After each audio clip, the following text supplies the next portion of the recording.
में मृत आत्माओं की सद्गति को हुआ त्रिपिंडी श्राद्ध व तर्पण।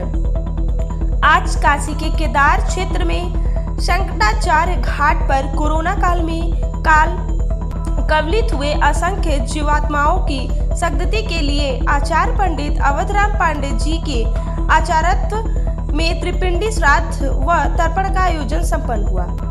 इस समाचार को सोशल मीडिया व अखबारों में पढ़कर हरियाणा के श्री सुरेश मानचंदा जी काशी आए और परमाराध्य परम धर्माशीष उत्तरानान्य ज्योतिपीठाधीश्वर शंकराचार्य जी महाराज से उन्होंने अनुरोध किया कि 1947 में भारत पाकिस्तान विभाजन के समय जो लगभग 20 लाख लोग मारे गए थे, उनका भी अंतिम संस्कार उस समय नहीं हो पाया था। इसलिए उन सब की सद्गति के लिए आज श्राद्ध तर्पण कर दिया जाए। शंकराचार्य जी महाराज ने इस बात को सहर्ष स्वीकार किया और शंकराचार्य घाट पर ही यह विधि भी आज संपन्न हुई। श्रीमद् भागवत कथा मुक्ति कथा ग्रंथ का विमोचन। आप सबको जानकारी ही है कि परमाराध्य शंकराचार्य जी महाराज ने अपने YouTube चैनल 1008.गुरु पर मृतात्माओं के सद्गति के लिए श्रीमद् भागवत मुक्ति कथा सुनाई।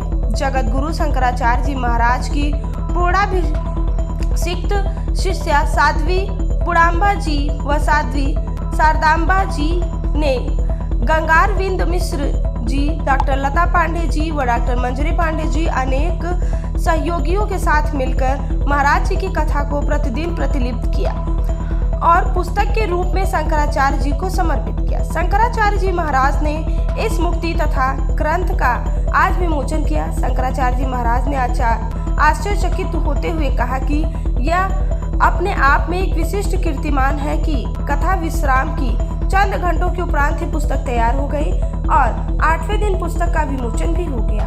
उन्होंने पुस्तक तैयार करने वाले सभी सहयोगियों को आशीर्वाद प्रदान किया। इन्होंने कहा कि हम फरवरी में कर सकेंगे, अभी नहीं कर सकेंगे, तो हमने सोचा कि जो हमारा संकल्प है उसी समय पे हमको तो करना चाहिए और भागवत होना महत्वपूर्ण है। बड़े मंच पर और बड़े माइक में हो ऐसा जरूरी है। ऐसा कहीं कोई विधान नहीं है कि बड़े मंच पर ही होगा या बड़े माइक से ही होगा, बड़ी लाइटिंग होगा। तो भागवत तो जाहिर हो सकता है।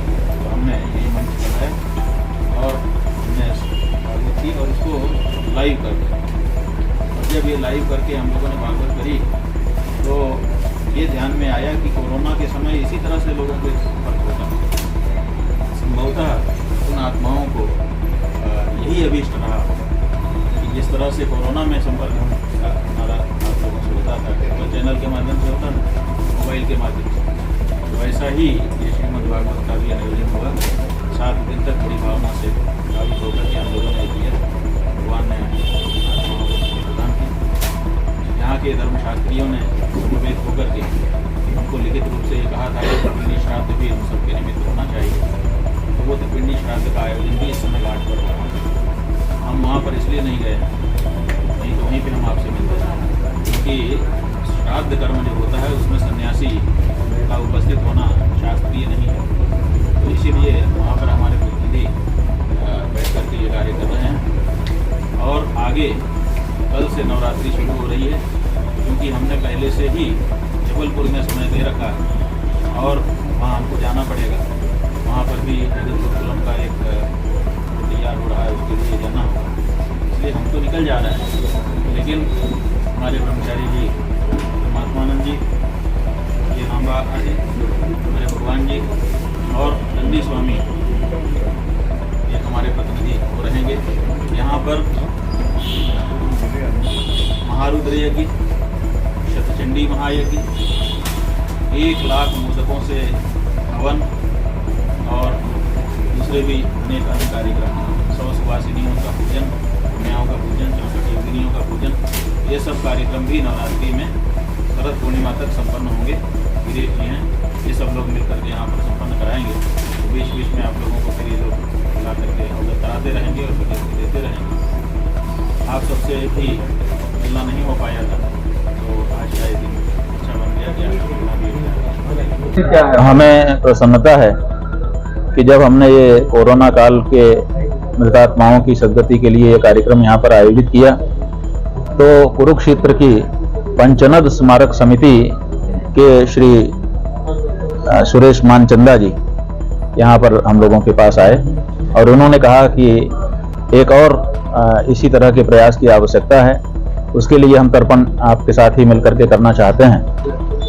वो ये है कि 1947 में जब भारत और पाकिस्तान टुकड़े हो गए, देश के टुकड़े हुए, उस समय बहुत सारे लोग मारे गए थे और उस समय की जो परिस्थिति थी, उस परिस्थिति में उनका भी संस्कार ठीक से नहीं हो पाया था और उनकी संख्या भी लगभग 20 लाख के करीब जाती है। तो ऐसी परिस्थिति में उनकी उन आत्माओं की सद्गति के लिए, शांति के लिए, मुक्ति के लिए भी इसी में तर्पण होना चाहिए। तो हम लोगों ने ये सोचा है कि ये श्राद्ध, श्रीमद् भागवत का पारायण, प्रवचन, ये सब हम लोगों ने यहाँ पर कर लिया है। अभी जो WHO विश्व की स्वास्थ्य संस्था है, उससे हम लोगों ने आंकड़े प्राप्त करने का प्रयास किया था, तो उन्होंने बताया है 59 लाख कुछ संख्या बताई है, मतलब मोटा मोटी 70 लाख लोगों का उन्होंने आंकड़ा बताया है कि इतने लोग तो कोरोना में मारे गए।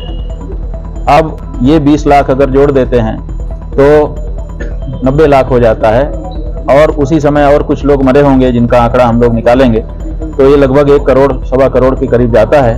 तो इन सब की सद्गति के लिए आज से ही यहाँ पर तर्पण आरंभ हो रहा है और ये वर्ष पर्यंत तक, मतलब अगर वो 1 करोड़ होंगे तो 1 करोड़, सवा करोड़ होंगे तो सवा करोड़, जितने भी होंगे संख्या, उन सब के लिए यहाँ पर हमारे विद्वान जलांजलि देते रहेंगे और जब उतनी संख्या की पूर्ति हो जाएगी तब हम लोग एक फिर से मुक्ति महायज्ञ यहाँ पर करेंगे और उन सब जीवात्माओं की मुक्ति का उद्घोष करेंगे। ज्ञात अज्ञात दोनों, ज्ञात अज्ञात दोनों जी। देखिए, यहाँ पर कोरोना काल में पूरे विश्व में जितने लोग काल कवलित हो गए थे, बहुत से लोगों का अंतिम संस्कार हो पाया था और अधिक लोगों का नहीं हो पाया था। हमारे शास्त्रों में ये कहा गया है कि जिनके अर्धोदैहिक संस्कार ठीक से नहीं होते हैं, उनकी सद्गति मुक्ति में बाधा रहती है। तो इस दृष्टि से हमने आचार्य होने के नाते ये सोचा कि पूरे विश्व के जो कोरोना काल में मरे हुए लोग हैं, उन जीवात्माओं की मुक्ति और सद्गति के लिए हमें उपाय करना चाहिए। तो जो शास्त्र के उपाय हैं, उन उपायों का अवलंबन लेते हुए हम लोगों ने यहाँ पर अनुष्ठान किया है, जिससे उन सबकी सद्गति और मुक्ति संभव हो पाई है। तो यही कार्यक्रम हम लोग कर रहे थे। अभी भी घाट पर त्रिपिंडी श्राद्ध हो रहा है और आगे नवरात्रि में दूसरे अनेक अनुष्ठान आयोजित होने। नवरात्रि में कौन कौन से कार्यक्रम आयोजित किए? यहाँ पर शतचंडी महायज्ञ, रुद्र महायज्ञ, 1 लाख मोदकों से भगवान विष्णु का पुरुष सूक्त से अर्चन, इसी तरह से 64 योगिनियों का पूजन, 108 सुवासिनियों का पूजन, कन्याओं का पूजन और इस तरह के कार्यक्रम आयोजित हो रहे हैं।